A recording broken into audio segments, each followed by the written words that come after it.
In a world that often measures a person's worth by their appearance, there are those who defy the norms, finding strength in their own skin. Clara Westbrook, a woman who stood tall despite the weight of rejection and loneliness, knew well the sting of being overlooked. Yet, it is often in the moments of deepest despair that we find the courage to rise. This is a story of a woman who, after facing rejection, discovered not just love from another, but the love she had been searching for within herself all along. In the bleak winter of 1883, Clara Westbrook sat at the wooden table in her modest home in Easton, Illinois. The fire crackled softly, the only warmth in the small room. Clara, as seamstress, had lived a quiet, solitary life since her mother's death. She worked day after day, stitching the clothes of others while her own life seemed to unravel. She was tall, round-faced, and freckled. Her appearance always felt out of place in a world where delicate beauty was the ideal. But Clara never minded. She had always been proud of who she was, her size and strength making her resilient. This evening, as Clara sat in the dim light of her room, her hands trembled as she opened an envelope. The letter inside was from Jedediah Turner, a rancher from Dry Creek, Wyoming. It was a letter she never expected, one from a man who, through the mail, sought a companion for a new life on his ranch. His words were simple but full of kindness, offering a future built on love and mutual respect. The letter spoke of a place for her, a home, and a chance for love. Clara read the words twice, feeling a flicker of hope. Maybe this was the new beginning she longed for. With a heart full of dreams, Clara sold her few belongings, her mother's dishes, the sewing table she'd inherited, and even the lace curtains she had sewn by hand. She packed what little she owned into a trunk, her mother's quilt, a sewing kit, and a few simple dresses, and boarded the train bound for the West. She was filled with anticipation, ready to embrace the new life she hoped was waiting for her. Clara arrived in Dry Creek, her boots crunching through the fresh snow at the small train station. Her heart pounded as she waited for Jedediah to appear, imagining the man who had sent such a warm letter. But as time passed, her excitement began to turn to confusion.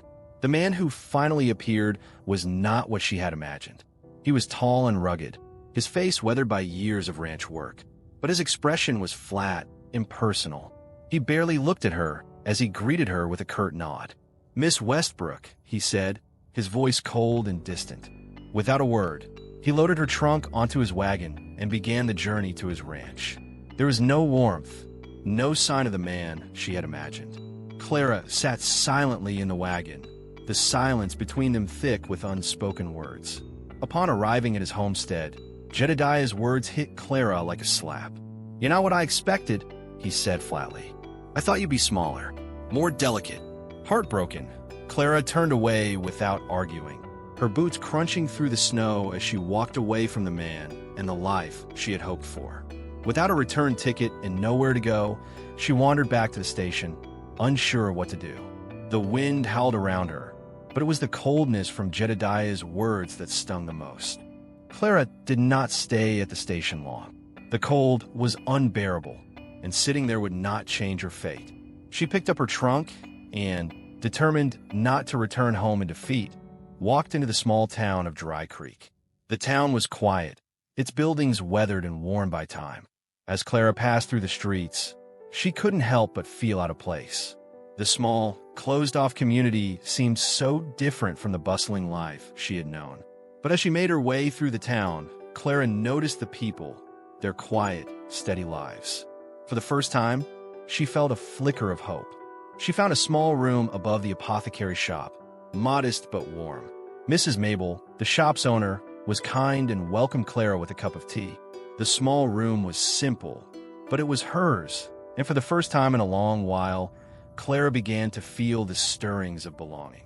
She spent her days mending clothes for the townspeople and baking pies in exchange for food. Slowly, she began to rebuild her life, finding purpose in the everyday tasks that once felt so small. As the whispers about her past spread, "That's the mail-order bride who was turned away," Clara held her head high. She refused to let the gossip define her. Every day, She walked through town with her shoulders back and her chin lifted. No longer would she allow rejection to break her. She was strong, and she would rise again. It wasn't long before Clara met Eli Cartwright. He was different from the other men in Dry Creek. Quiet, kind, and introspective, Eli was everything that Jedediah wasn't. Their first conversation began when Clara entered the general store one afternoon, carrying a book she had brought with her. Eli, noticing her interest in literature, asked about her favorite books. Clara, surprised by his gentle manner, admitted that she enjoyed romances, particularly those with happy endings. Eli smiled softly, his glasses perched on his nose. Over the next few weeks, their conversations grew longer, and Clara found herself looking forward to their chats. He never brought up the rumors about her or Jedediah's rejection. Instead, he listened, truly listened, to everything she had to say. He began setting aside books for her, stories of strong women and slow-building love. In return, Clara started bringing him small gifts, pies, hand-stitched tea sachets, little tokens of appreciation for his kindness. Eli never judged her. He saw her for who she was, and Clara felt a deep connection to him. He was the first person to look beyond her appearance and see her heart. And for the first time, Clara felt truly seen. The spring harvest dance arrived, and Clara, not expecting to dance, decided to attend simply to enjoy the evening. She wore a lilac dress she had sewn herself, her hair pinned neatly and a touch of rose petal balm on her lips. When she entered the hall, her eyes immediately found Eli. He was standing near the punch table, and their gazes locked. "Miss Westbrook," Eli said with a slight bow. "Would you dance with me?" Clara hesitated, taken aback by the request, but Eli's warm smile reassured her. "Very sure," he said, extending his hand. Clara placed her hand in his, and they moved across the floor together. The dance was simple, ungraceful at times, but it felt real. As they twirled across the floor, Clara forgot about the whispers, the rejection, and the pain. There was only Eli, the man who saw her for who she truly was. Under the stars after the dance, Eli took Clara's hand and led her outside. The night was clear, the stars shining brightly above them. "I never thought I'd find someone like you," Eli confessed, his voice low but filled with sincerity. "But when I met you, it felt like everything I'd been searching for came back." Clara's throat tightened with emotion as she smiled up at him. "You didn't just look at me," she said softly. "You saw me." In that moment, Clara knew that her journey, though difficult, had led her to something beautiful. Not just love, but also self-acceptance.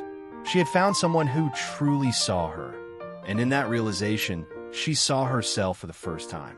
A year later, Clara stood beneath a blooming dogwood tree, her wedding dress made by her own hands. Eli stood beside her, his hands trembling slightly, but his eyes steady with love. They exchanged vows, surrounded by friends and family, their love a testament to the strength they had found in each other. Later, as they danced in the grass where it all began, Eli whispered, "You changed my life." Clara smiled, her heart full of joy. "No, you just reminded me who I already was." As Clara and Eli danced under the stars, the camera pulled back to show the vast prairies stretching before them. The lesson was clear. Life may throw obstacles and rejection our way, but it's how we respond that defines us. Clara's journey was not about finding love from someone else, but about discovering the love within herself. Her story reminds us that no matter the hardships, no matter how many times we are told we are not enough, we must never stop believing in ourselves. For sometimes, love finds us when we least expect it, when we are brave enough to stand tall and never give up. This reimagined version of Clara's story explores themes of self-worth, resilience, and the quiet strength that leads to true love. Through Clara's journey, we learn that no matter the pain or rejection, we have the power to shape our own destinies and create lives full of love, acceptance, and peace.